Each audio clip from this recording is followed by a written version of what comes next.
Hey there. If you've ever caught yourself wondering if there's more going on than meets the eye, you're definitely not alone. We all have questions, things that just don't quite add up. And sometimes the best way to find answers is to take a closer look together. So, grab a seat, relax, and get ready to dive into a story that might just change the way you see things. No pressure, just curiosity, and maybe a little bit of fun. It began quietly, so quietly, in fact, that most people ignored the first wave. June 17th, 2023, a rolling blackout struck Reykjavik, Iceland, just after midnight. No warning, no storm, no technical fault reported by the local grid. In under 3 minutes, half the city went dark. 32 minutes later, the lights returned, as if nothing had happened. Then came Torshavn, then Nuuk, then a frozen research station in northern Siberia. All Arctic adjacent, all remote, all cold. Officials offered tired explanations, fluctuations, solar anomalies, routine grid maintenance. But deep in a concrete facility outside Geneva, a group of analysts working under NATO surveillance, codenamed Penumbra, noticed something they couldn't explain. Every blackout occurred at the same hour, 017 Greenwich Mean Time. Every blackout lasted exactly 32 minutes.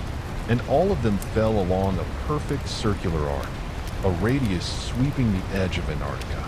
The team ran simulations, compared notes with the ESA, and matched it to satellite interference data.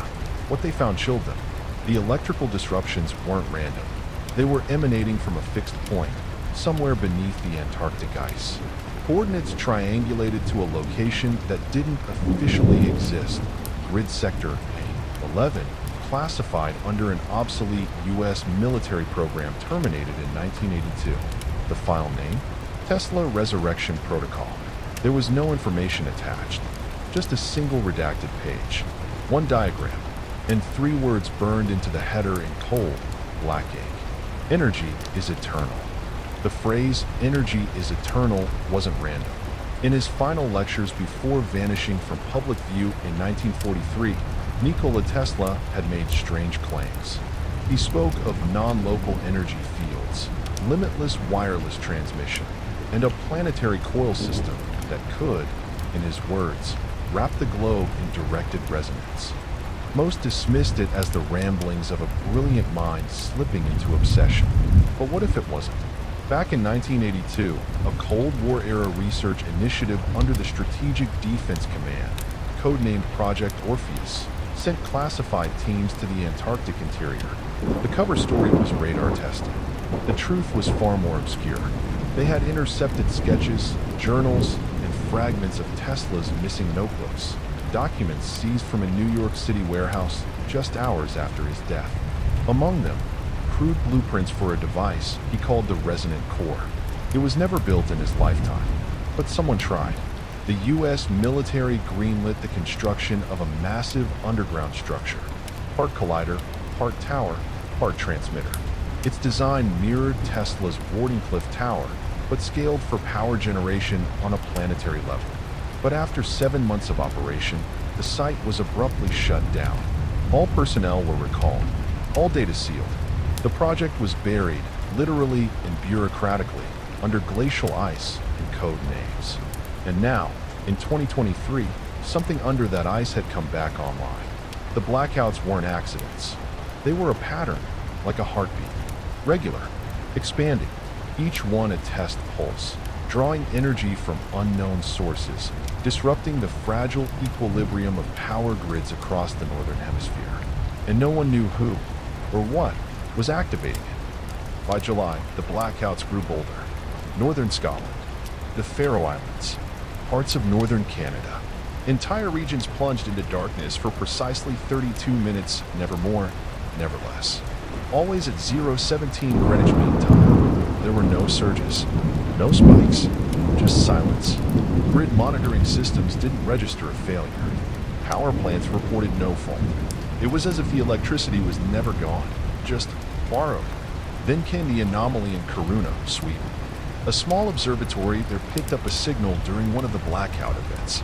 A low-frequency hum, inaudible to the human ear, but mathematically precise. It pulsed in Fibonacci intervals, a repeating waveform encoded with prime numbers. It wasn't noise. It was a message. When decrypted, the waveform produced a series of coordinates that formed a spiral pattern centered on the South Pole. At the core of that spiral, grid sector A11, whatever lay buried there was reaching out. Meanwhile, independent energy researchers across the globe noticed something stranger still. In regions affected by the blackouts, atmospheric conductivity had increased, not decreased. That shouldn't be possible. It was as if energy wasn't vanishing. It was being reorganized. Whispers began to spread across encrypted forums. Former defense contractors, out-of-print physicists, old Cold War engineers. They spoke of the impossible. A machine that could capture planetary resonance. A system Tesla dreamed of, not to generate energy, but to harvest it from the Earth's magnetic field itself. A machine that didn't need fuel, just frequency. And now it was pulsing, expanding. Every blackout wasn't a failure. It was a calibration. By mid-August, power authorities could no longer deny the trend. The blackouts now touched major population centers: Inverness, Tromsø, Yellowknife. Hospitals switched to backup generators. Air traffic controllers reported momentary radar blackouts, followed by brief but total data resets. But no public statement was made. No warning issued. Privately, governments scrambled. A joint task force between the U.S., Norway, and Canada, under NATO directive, authorized Operation Icelock, a covert mission to investigate grid sector A11 directly. Satellite images of the site revealed strange anomalies, heat signatures beneath the ice, geometric formations impossible to explain geologically. And then, suddenly, the satellites went blind. Every imaging satellite within a 200-mile radius lost signal for exactly 32 minutes. The blackout pattern had shifted. It was no longer expanding randomly. It was converging. A 5,000-mile radius pulse was detected on August 19th. Seismic monitors registered a deep, harmonious vibration, low and resonant, lasting precisely 32 minutes and centered on the same coordinates. At 0:17 Greenwich Mean Time, 8 cities across 5 countries went dark. Not just homes, not just neighborhoods, everything. Traffic lights, communications, nuclear reactors triggered fail-safes. Military command uplinks dropped offline. The internet flickered, then stabilized. But not all data came back.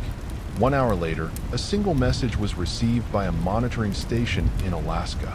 It appeared in plain text on a system that wasn't connected to any external network. It read, "Initialization complete. Phase 1 successful." It was signed with a name, T. Tesla. The final blackout struck on September 1st. Entire nations along the 60th parallel north, Sweden, Finland, parts of Russia, lost power for exactly 32 minutes. But this time, something changed. The blackout wasn't just electrical. Global magnetometers spiked.